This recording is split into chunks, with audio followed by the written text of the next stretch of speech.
had a good Monday, even though we weren't here. And welcome. So if you guys want to, if you have any kind of topics that you want to touch or talk about, go ahead and tweet to us at Jenny Miami TV, or you also have an open chat, MiamiTVChannel.com. Click where it says Miami TV, and then at the bottom right you have the open chat. And of course, members, you guys have your chat at 11 o'clock. We'll continue for members only. And that's about it. Welcome, everybody. ¿Qué tal, amigos? Bienvenidos a todos. Estamos en vivo, en directo. Espero que no nos hayan extrañado. Parece como si no hubiéramos hecho un Jenny Live hace tanto, y no, fue solamente ayer que no hicimos Jenny Live. Quiero decir feliz lunes, pero en realidad es un martes, así que feliz martes para todos ustedes. Comenzamos con el programa. Recuerden que tienen el chat abierto en MiamiTVChannel.com. Hagan clic en Miami TV. Tienen el chat abajo a la derecha. Los miembros, por supuesto, tienen su chat privado. Y, por supuesto, también que está el Twitter. O sea, de que no hay excusa para no comunicarse si tienen algo que decir, en particular de los temas que estemos hablando, o si quieren dar un tema en particular para hablar en el programa, ¿ok? Así que bienvenidos. Comenzamos con el show y espero que hayan tenido un fin de semana lindo, que hayan descansado, que se hayan relajado. Ay, ay, ay. No, que eso ya sería el extremo, ¿no? Okay, so before, I actually didn't have my topics here, and now I have them, but before we begin, I actually tweeted something to you guys asking you, about depression, because it has been kind of like this popular thing going, well, popular negative thing, unfortunately, going on, where somebody said, hey, I want to, talk about depression, and somebody else coincidentally said, hey, where's the show about Jenny Live about depression? I didn't have the number, and I'm like, hey, you know what, why not talk about this again, because last week we mentioned depression also on Twitter, and a bunch of people started saying that they took Xanax and that they couldn't live without taking a pill throughout the day, and I was just in shock, honestly, because I mean, it's just sad, but there is a lot of these cases, and there's a lot of things going on in the world right now that will affect these kind of emotions a lot more, and there's a lot of there's a lot more negativity than usual that will affect your depression as well. Now, some of you, very few of you actually wrote some things that made you depressed. Somebody said, what makes me depressed is the fact that Hasbeat is married. He's a hot musician. Okay, well, you have it good in that way, don't worry. What makes me depressed is the chemical imbalances and bad stress. Okay, this is in Spanish. So the false idea of control, this chemical imbalances, loneliness, and the lack of colors. That's very interesting. The lack of colors depresses you, but I mean, it makes sense. I mean, if you're surrounded just by pale colors or black and white, or like people that always wear black, for example, I mean, you gotta add a little color. You gotta get away from the monotony where it's like maybe if you buy a pair of shoes, you'll always buy the black ones or the gray ones or the white ones because they match everything. Or your shirts are always the same colors. No, go ahead and just, mix it up every now and then. Not even clothing-wise, but also, the walls where you live, maybe the color of your throw and your bed. I mean, there's so many things that you could change up and put some color and some spice to your life. Not necessarily spice, but color per se. It's just it's something that visually, just by looking at it, it makes us happy. That it's so weird, but it's true. And I know that there's some kind of like scientific, reason for this. I don't necessarily know it. If some of you know it, let me know. But I know I've read about it and I've heard about it, and each color kind of like makes something in your brain react that either makes you happy or makes you sad or makes you neutral. So it's very important to keep that in mind. And that also, believe it or not, has to do with the way that you choose how to decorate your house. If you have a really, really sad drawing, or if you have a drawing that is, if you have a drawing, for example, that's super dark or going into like an abyss or something, where it's kind of like tetrical, those kind of drawings call a lot of attention, but they also, they also make you feel kind of in that loneliness or feeling. I mean, if you are feeling the same with the artist, is because you have some kind of those feelings with you. Normally, if you're a really happy person and you're always optimistic and happy and bubbly and stuff, it's very rare that you'll choose a painting that is black and white, or that has some kind of tetrical feeling. When I mean that, I mean like you're into the woods and there's no ending, or it's like a dead end, or something like that. So I think somebody just fell. so just keep that in mind. I mean, maybe you never were the kind of person to buy those kind of paintings, and all of a sudden you're doing it now. So hey, something there, and there's a reason why you're identifying with those paintings. So far, nothing makes me depressed. Even when I get bad news, I just love being alive. I'm so happy for that comment because there are so many people. Normally, you would think that you need to go through some kind of experience in your life to be really close to death or really close to death to be able to kind of like appreciate, you know, your life and not take things so seriously and so, you know, to the chest, and just kind of like let things go. You know, when something bad happens, okay, there's a reason why this happened. You know, let's look at it in the positive way, in an optimistic way. Let's just look a way around it. So if you've reached this point in your life, you know, where even bad news don't make you depressed or sad, I mean, you get worried and then it kind of just goes away because you look into a way of, you know, getting out of it, like you always do, maybe.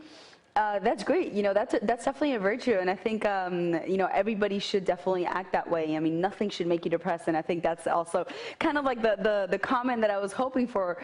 But instead, I got all these. You know, somebody else said, "Oh, I can't go a day without taking, you know, such amount of milligrams of Xanax or of this pill or that, or I can't live another day, or I can't." I mean, I got some really depressing comments, honestly, and private messages, and I'm like, whoa, I'm like, a lot of people need help, man. But I'm not laughing at it. I just think, you know, I really wasn't, I wasn't sure what kind of reaction, because most people don't really necessarily admit the fact that they're depressed or admit that they're fighting to look into the next day and that it's difficult for them. So I think that for most, like I always say, the step one will be to find out what's going on and admit that you're going through something like this. Admit that you're depressed, admit that there's something wrong, and then find out why. What can make me depressed is losing trust in a close friend, failing someone who bet everything on me, values going upside down in the world around us. Okay, now there's a big difference between feeling depressed and feeling down or sad. Okay, it's very normal that when you watch the news we get sad over things. You know, it's just an everyday life. If you find out what's going on in the world, you will get sad at least a couple of minutes a day, you know, because of things that are going on. I mean, if you're human and you have some kind of feelings, yeah, and you're a sentimental person, then that's going to happen. Now, that doesn't necessarily mean you're going to get depressed. Okay, so there's a big difference between being sad and then being depressed for quite a while, I would say. Me deprimen las diferencias sociales. Ah, eso está bueno. Ok, pero ¿te deprimen o te ponen triste las diferencias sociales? ¿Ves? Porque ahí está lo libre, pero estoy de acuerdo contigo, sí. La diferencia social, sí, es algo que no debería existir. What depresses me is social differences. Okay, I agree. That actually could be something that depresses you because you hear about it and you live it every day. So you have to be reminded about it every day. Ahora, eso es algo que sí podríamos poner en el tema de la depresión, porque la diferencia social es algo que tú notas todos los días de tu vida. Si eres de clase baja, si eres de clase alta, ni te enteras. Pero si eres de clase baja o mediana para abajo, todos los días tienes que lidiar con una diferencia social, así sea discriminación, pues no social, pero discriminación, pues cambiando de diferencia social a esto, discriminación de raza o el tema monetario en las diferencias sociales. Por lo tanto, eso puede ser una constante depresión que puedas tener que ni siquiera te des cuenta, simplemente es algo muy leve que lo piensas y dices, la verdad que si nadie me hubiera preguntado no me hubiera dado cuenta. La pregunta es cómo poder evitar esas cosas, porque quieras o no, todos nosotros, así no estemos quizás siendo víctimas de ese tipo de depresión muy leve o pequeña que igual te afecta, todos los días vemos las noticias. Entonces, y todos los días quizás, si eres una persona sensible o sentimental, unos 2 o 3 minutos en el día vas a sentirte triste o de emoción para bien o normalmente de emoción para mal, porque la mayoría de tiempo las noticias tienen noticias negativas, lamentablemente, hoy en día. Entonces, lo importante es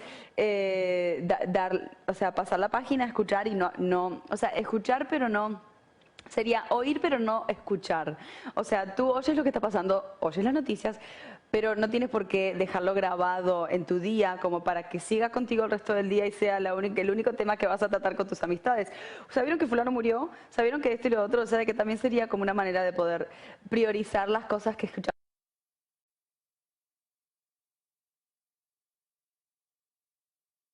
en el día, en nuestras actividades sociales, mediante el trabajo, mediante nuestra familia, ¿no? Por supuesto.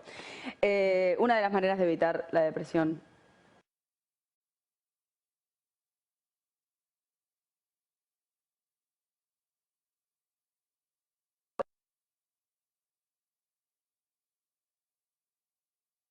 de manera ilusa, pero primero tu salud y primero pues tu estado de ánimo. Entonces a veces el ser iluso hacia algunas cosas puede ser positivo en algunas situaciones. Ahora, hay otras situaciones donde uno no puede ser iluso, en el tema de enfermedades o temas de situaciones económicas tampoco puede ser iluso porque es algo que lo estás sufriendo y viviendo en el momento. Pero yo siempre, el tema de la ilusión, fíjense que solamente lo hablamos en el tema de la coraza, que no hay que ser iluso, tienes que saber de que algo te pasa para poder enfrentarlo, tener la fuerza para enfrentarlo. Pero no decir, ah, no, eso no existe, eso no es verdad, esto y lo otro. Entonces, creo que la ilusión es buena hasta cierto punto en ciertos temas. Tú eres el que tienes el derecho de decidir dónde decides ser iluso. Yo, por ejemplo, decido ser ilusa al tema de las guerras que están ocurriendo en el mundo. Lo veo todos los días en la televisión y si yo miro, por ejemplo, las noticias, me pone triste cuando veo alguna noticia negativa, pero a mí realmente me afecta. No es que me pongo triste y me olvido. Me pongo triste, me queda por un tiempo y luego por ahí se me pasa, pero es muy raro.